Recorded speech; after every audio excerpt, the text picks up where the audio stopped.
What's up, everyone? Frank with Strength for Combat in Boynton Beach, and this is the part 2 video to the one I made last year, Israeli knife fighting fundamentals. First, I want to say, if you are not already subscribed to the YouTube channel, please click the subscribe button so you'll be notified in the future when I post videos. If you like what you see, give it a thumbs up so that more people will end up seeing it. And if you did not see the part 1 video, I'm going to try to put a little pop-up somewhere on the screen so you can check that one out as well. All right, so here's what I want to do. Before I get into the knife combatives, we're going to focus a little bit on reverse grip. I want to explain a little bit more about the Orev 5132 knives, as well as the sheath. So here we have the Orev 5132 lineup, Generation 1, Generation 2. So starting with this one right here, this is the Ghost model. The Ghost model has an overall length of 8 inches. Great for concealed carry. Now, same features, 1 inch larger, is the Deadly Warrior model. One of the differences you'll notice is the textured grip here. This feels nice in the hand. This one is smooth because it will sit closer to the body if you are carrying inside the waistband. So this one's a little bit smoother. So we have the Ghost, we have the Deadly Warrior. Now, second generation, we have the Sakari. The Sakari is the same length as the Ghost model. What's a little bit different, and it's hard to see in the video, you can tell when you're gripping the knife, the handle is slightly bigger, and it fits in that hand perfectly. Then, the beast. We have the 10-inch Gen 2 before. This knife is sick. So as you can see, there are serrations on this one. You have the same scale grip as you do on the Sakari. Now, what you might notice on this that's different than these two, the Raven Claw at the bottom has holes in it. Same thing right here. So those are the Z-Cure holes.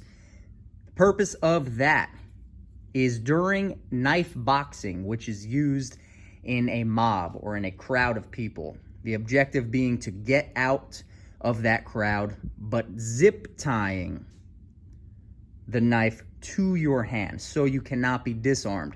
So if you end up getting hit to the ground, you can still hold on to this knife.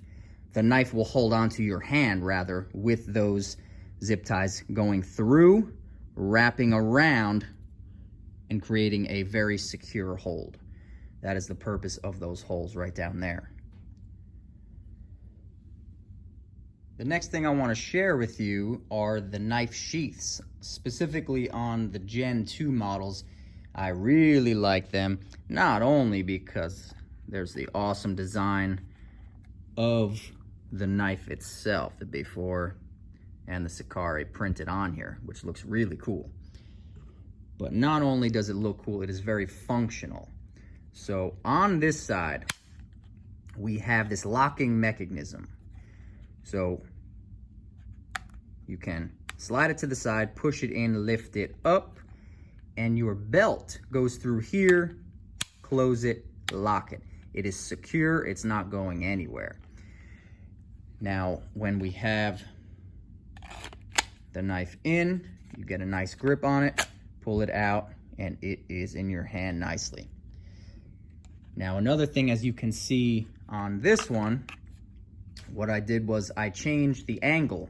So the cant is differently, and that's what we can do with these holes over here. So it's customizable, so you can put it on your belt like this, like any direction that is comfortable for you. Now, one thing I wanted to address about this, I had a handful of people ask me about this specifically. They said, my belt won't fit through. It's only for small belts. Now, what I want to show you is if we take a belt right here and I try to put it through, you can see it's not going to close. There's nothing wrong with the sheath. These are adjustable. So what we will do is we'll take a key. We're gonna pop out this piece right here. And now what I'm gonna do is just adjust the height. So I'm gonna put it on the higher of the two.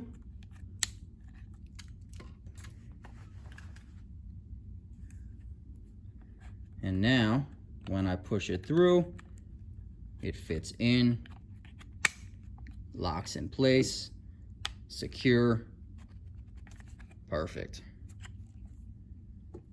I'm gonna be using the big boy. We're gonna use the beast for the combatives today. Do not train with a real knife. I'm gonna be using this replica, an exact replica, beautiful. Okay. So in the first video, I went over basic combatives from our fighting stance, which is right leg forward, regular grip. Left hand is protecting my neck.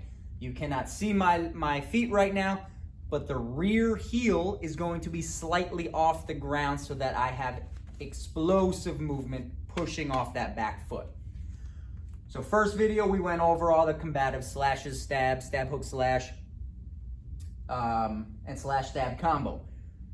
I briefly mentioned the collapse, okay? So if my opponent is, or the attacker, whoever's in front of me, is putting the pressure on me, I may have to tactically retreat into a collapse stance, which basically means the knife is now in the rear. That's not where I want it to be.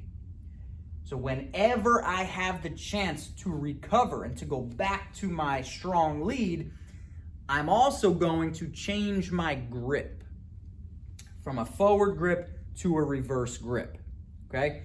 So if I find myself knife in the rear, we are going to step through, switch, punch, and slash. So I'm gonna explain. First off, I'm here. I'm stepping through and I'm switching the blade to reverse grip. Now, as I do this, I'm extending that arm forward to punch. Not only will the impact be on my knuckles, but I have the claw, the spike, and the knife as well. As I do this, step in, switch, punch, I'm slashing as well. So the impact is a hit and a cut. So watch again, I'm gonna do it from a few different angles. I'll start off here.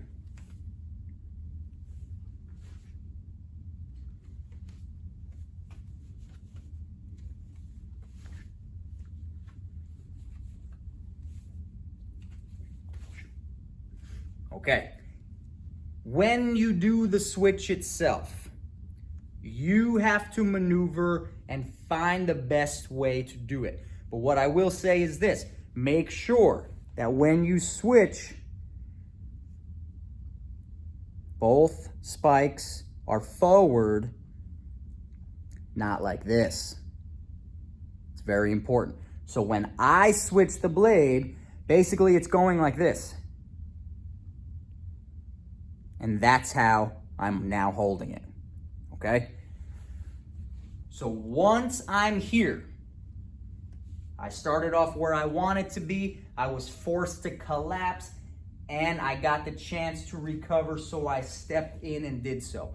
Now, the combatives that we did in part 1 video will be done with reverse grip. So here we go. When it comes to, let's pull this one out. When I'm here and I switch to reverse grip, my slashes will be done with this part right here, the serration.